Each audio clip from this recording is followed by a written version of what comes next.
America के राष्ट्रपति Donald Trump और कई वरिष्ठ अमेरिकी अधिकारियों की मौजूदगी में वॉशिंगटन हिल्टन होटल में आयोजित व्हाइट हाउस कॉरेस्पॉन्डेंट डिनर के दौरान गोलीबारी की घटना सामने आई है।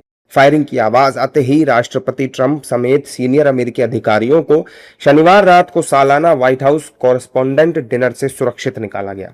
वॉशिंगटन हिल्टन से सुरक्षित निकाले जाने के बाद व्हाइट हाउस में प्रेस कॉन्फ्रेंस में ट्रंप ने बार बार सिक्योरिटी एजेंट की ओर से की गई कार्रवाई की सराहना की। इस दौरान उन्होंने कहा कि मैं पूरी तरह से हैरान था कि कुछ हुआ। फर्स्ट लेडी और मैंने एक आवाज सुनी और मुझे लगा कि ये एक ट्रे नीचे गिर रही है और ये बहुत तेज आवाज थी और काफी दूर से आ रही थी।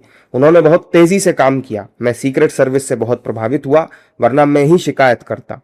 व्हाइट हाउस कॉरेस्पॉन्डेंट डिनर के दौरान गोलीबारी की घटना पर प्रधानमंत्री नरेंद्र मोदी की प्रतिक्रिया भी सामने आई। उन्होंने सोशल मीडिया प्लेटफॉर्म एक्स पर पोस्ट करके लिखा कि वॉशिंगटन डीसी के एक होटल में हुई हालिया सुरक्षा घटना के बाद ये जानकर राहत मिली कि राष्ट्रपति ट्रंप, फर्स्ट लेडी और उपराष्ट्रपति सुरक्षित हैं और उन्हें कोई नुकसान नहीं हुआ है। मैं उनकी निरंतर सुरक्षा और कुशलता के लिए अपनी शुभकामनाएं देता हूं। लोकतंत्र में हिंसा की कोई जगह नहीं होती और इसकी सख्त निंदा होनी चाहिए। राष्ट्रपति ट्रंप पर हमले के बाद इजराइल के प्रधानमंत्री बेंजामिन नेतन्याहू ने भी खेद जताया। उन्होंने कहा कि मैं वॉशिंगटन डीसी में कल रात राष्ट्रपति डोनाल्ड ट्रंप पर हुए हत्या के प्रयास से स्तब्ध हूं। हमें राहत है कि राष्ट्रपति और प्रथम महिला सुरक्षित और स्वस्थ हैं। हम घायल पुलिस अधिकारी के जल्द और पूर्ण स्वस्थ होने की कामना करते हैं और अमेरिकी सीक्रेट सर्विस के त्वरित और निर्णायक कार्रवाई के लिए उन्हें सलाम करते हैं। ट्रंप पर हुई फायरिंग को लेकर एक्सपर्ट्स ने भी दुख जताया है। साथ ही ट्रंप की प्रशंसा करते हुए यह भी कहा है कि राष्ट्रपति ट्रंप ने स्थिति को बेहतर तरीके से कंट्रोल किया है। आरोपी को पकड़ लिया गया है और अब उससे पूछताछ की जाएगी। Above all, great relief that neither President Trump nor First Lady Melania or any of the guests was injured. A security agent has been injured and the culprit has been apprehended. As you know, his name is Cole Thomas Allen, Allen, 31 years old, from California. He was staying at the hotel. So obviously there was a security lapse because he had multiple arms with him. Point number 2 is that President Trump displayed at the press conference calmness. He was in control of himself. He was not emotional. This was a very, very serious incident, a huge lapse of security, though the FBI and the former directors of the FBI are not accepting that there was any major lapse.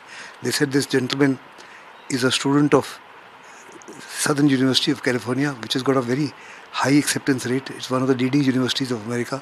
His professors have been spoken to. The professor says he's a very sharp student. He was an engineering student working with Caltech, and he's also an eminent football player. That means he's got athletic capabilities. He was a hotel guest. When he was captured, he had a handgun, a shotgun, a pistol, and multiple knives, which means he had prepared this operation very thoroughly. America में hotels के अंदर वो system अभी तक नहीं है। मिसाल के तौर पर कोई बहुत बड़ा फंक्शन होना है या वहाँ के राष्ट्रपति, उपराष्ट्रपति या भारत के लीडर या कोई चीन का आ रहा हो, तो वो ऐसा नहीं करते जैसा हम लोग यहाँ कई बार करते हैं। जो अमेरिकी हमसे कहते हैं सारा होटल खाली करवा दो और कोई नहीं रहेगा। वहाँ पे सिटीजन्स राइट्स इतने तगड़े हैं कि वो कोई नहीं जाएगा छोड़ के। हाँ, वो इतना ज़रूर करते हैं कि पूरा मेटल डिटेक्टर्स वगैरह लगा देते हैं। अब ये व्यक्ति जिसको पकड़ा गया है, जो मुझे बताया गया है, ये एक C3 एजुकेशन ग्रुप है जो कैलिफोर्निया में स्थित है। इस व्यक्ति ने फिर अंदर जाने की कोशिश करी और मेटल डिटेक्टर्स के थ्रू, जो मुझे बताया गया, ये भागा। जब वो पी आवाज़ आई तो ये भागा और उसी वक्त अमेरिका के सीक्रेट सर्विस जो होते हैं, जो राष्ट्रपति की प्रोटेक्शन करते हैं, एक होती है यूनिफॉर्म डिवीजन, एक होती है सीक्रेट सर्विस। FBI की प्रोटेक्शन नहीं होती, FBI इन्वेस्टिगेशन करता है।